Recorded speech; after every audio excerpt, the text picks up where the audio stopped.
This video is designed to help you start a catering business.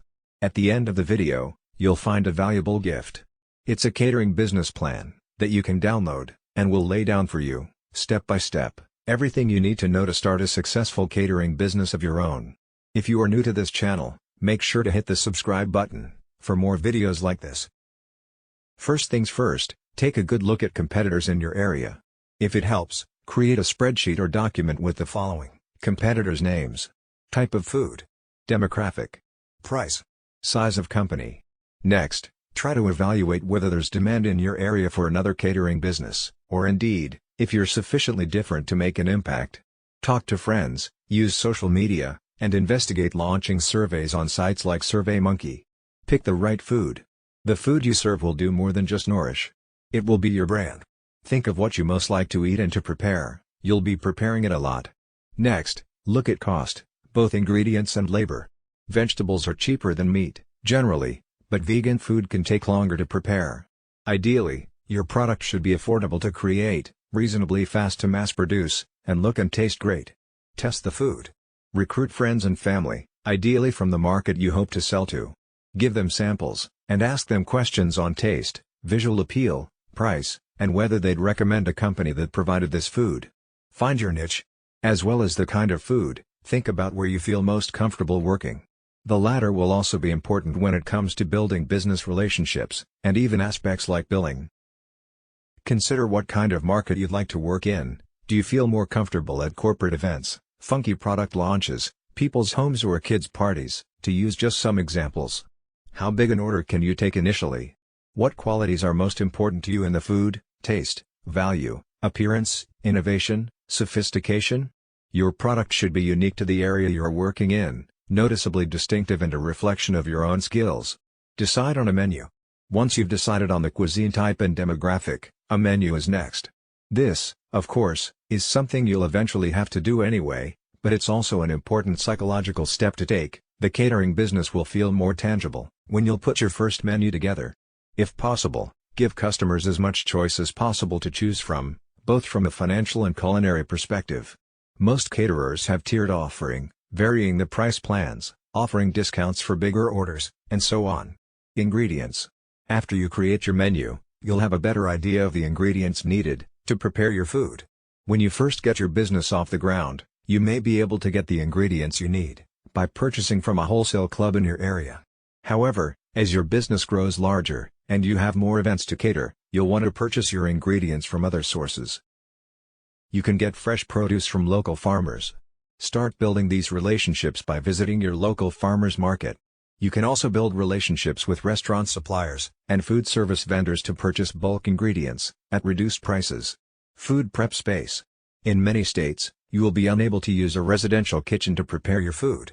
If you plan to cater from home, you must contact the health department in your area to find out more about the regulations of home-based catering businesses, including inspection and permit requirements. In most cases, you'll need to rent space for your kitchen. There are two ways to go about this. The first is renting your own commercial space. This is the more expensive option, but is a necessity if you plan to cater full-time. If you only plan to cater events occasionally or on weekends, you may be able to rent a commercial kitchen for a few hours on the days when you need it. This is a more affordable option since you won't have to invest in equipment, but it's not ideal for full-time caterers. Startup costs. Before starting your business, sit down and make a list of your total expenses. Expenses could include a number of things such as rent for a commercial space, industrial equipment, serving equipment, transportation vehicles, insurance and registration costs, payroll. You can tailor the list to your own business. For example, if you don't serve fried food, you won't have to invest in deep fryers. If you specialize in only desserts, you may have pastry tools, cake displays and stands, and bakeware sets on your list. Once you've made your list, start shopping around to get an idea of costs. Check out prices online, or visit local commercial kitchen equipment and supply stores. Once you have an idea of how much funding you need, it's a smart idea to add about 30% to those costs to prepare for the unexpected. For example, if you've priced everything at $100,000, apply for a loan of $130,000 to make sure all of your bases are covered. Network.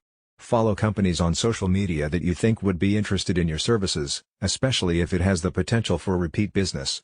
Bring literature, leaflets, or business cards to events that you cater in case you get an inquiry on the spot.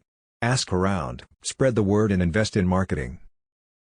The next part of the video is not specific to a catering business.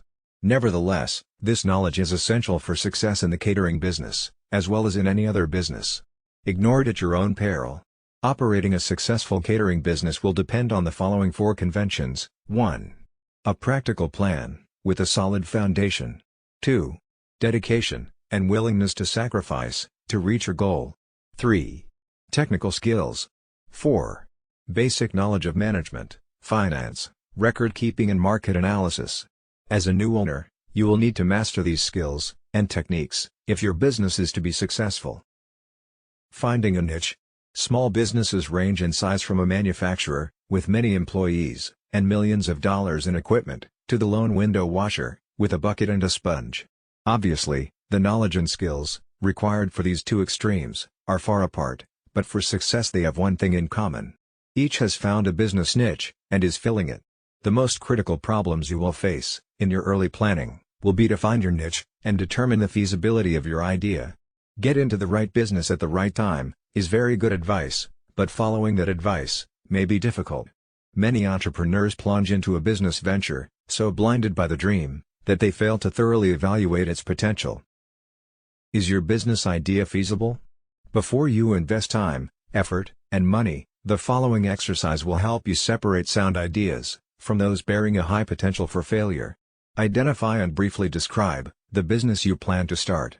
Identify the product or service you plan to sell. Answering yes to any of the following 3 questions means you are on the right track. A negative answer to all of them means the road ahead could be rough. 1. Does your product or service satisfy an unfilled need? 2. Will your product or service serve an existing market in which demand exceeds supply? 3. Will your product or service be competitive based on its quality, selection, price, or location? Market analysis. For a small business to be successful, the owner must know the market. To learn the market, you must analyze it, a process that takes time and effort. You don't have to be a trained statistician to analyze the marketplace, nor does the analysis have to be costly. Analyzing the market is a way to gather facts about potential customers, and to determine the demand for your product or service. The more information you gather, the greater your chances of capturing a segment of the market. Know the market before investing your time and money in any business venture. The following questions will help you collect the information necessary to analyze your market, and determine if your product or service will sell. This brief exercise will give you a good idea of the kind of market planning you need to do. An answer of no to any of the questions indicates a weakness in your plan, so do your research until you can answer each question with a yes. 1. Do you know who your customers will be? 2. Do you understand their needs and desires? 3. Do you know where they live? 4. Will you be offering the kind of products or services that they will buy? 5. Will your prices be competitive in quality and value? 6. Will your promotional program be effective? 7. Do you understand how your business compares with your competitors? 8. Will your business be conveniently located for the people you plan to serve? 9. Will there be adequate parking facilities for the people you plan to serve? Planning your startup. The following questions are grouped according to function. They are designed to help you prepare for opening day. Merchandise. Have you decided what items you will sell or produce, or what services you will provide? Have you made a merchandise plan, based upon estimated sales, to determine the amount of inventory you will need to control purchases? Have you found reliable suppliers, who will assist you in the startup? Have you compared the prices, quality, and credit terms of suppliers? Business records. Are you prepared to maintain complete records of sales, income and expenses, accounts payable, and receivables? Have you determined how to handle payroll records, tax reports, and payments? Do you know what financial reports should be prepared, and how to prepare them? Finances.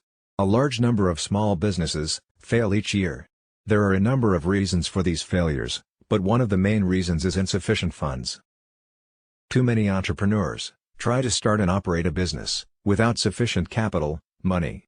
To avoid this dilemma, You can review your situation by analyzing the following 3 questions. 1. How much money do you have? 2. How much money will you need to start your business? 3. How much money will you need to stay in business? In order to answer the second question, how much money will you need to start your business? You need to prepare an estimate of all your startup costs. Here is a list of items you may need to take into account. Note that this list is for a retail business. Items will vary for service, construction, manufacturing or online firms. Decorating and remodeling, fixtures and equipment, installing fixtures and equipment, services and supplies, beginning inventory cost, legal, professional fees, licenses and permits, telephone utility deposits, insurance, signs, advertising for opening, unanticipated expenses. Now, the answer to the third question, how much money will you need to stay in business? Must be divided into 2 parts, immediate costs, and future costs. From the moment the door to your new business opens, a certain amount of income may come in. However, this income should not be projected in your operating expenses. You will need enough money available to cover costs for at least the first 3 months of operation. The following list will help you project your operating expenses on a monthly basis. Typical expenses for 1 month may include your living costs, employee wages, rent, advertising, supplies, utilities, insurance, taxes, maintenance, delivery, transportation, miscellaneous. Now sum up the total estimated monthly expenses, and multiply it by 3. This is the amount of cash you will need to cover operating expenses for 3 months. Deposit this amount in a savings account before opening your business. Use it only for those purposes listed in the above list, because this money will ensure that you will be able to continue in business during the crucial early stages. By adding the total startup costs to the total expenses for 3 months, you can learn what the estimated costs will be to start and operate your business for 3 months.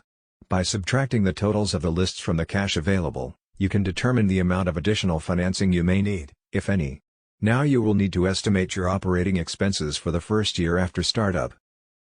The first step in determining your annual expenses is to estimate your sales volume, month by month. Next, determine the cost of sales. You may want to use a spreadsheet to do this. After startup, the primary source of revenue in your business will be from sales, but your sales will vary from month to month because of seasonal patterns and other factors. It is important to determine if your monthly sales will produce enough income to pay each month's bills. An estimated cash flow projection will show if the monthly cash balance is going to be subject to such factors as the following: failure to recognize seasonal trends, excessive cash taken from the business for living expenses, too rapid expansion, and slow collection of accounts if credit is extended to customers. Conclusion: if you have carefully answered all the questions in this video, you have seriously thought about your goal. However, there may be some things you may feel you need to know more about. Owning and running a catering business is a continuous learning process.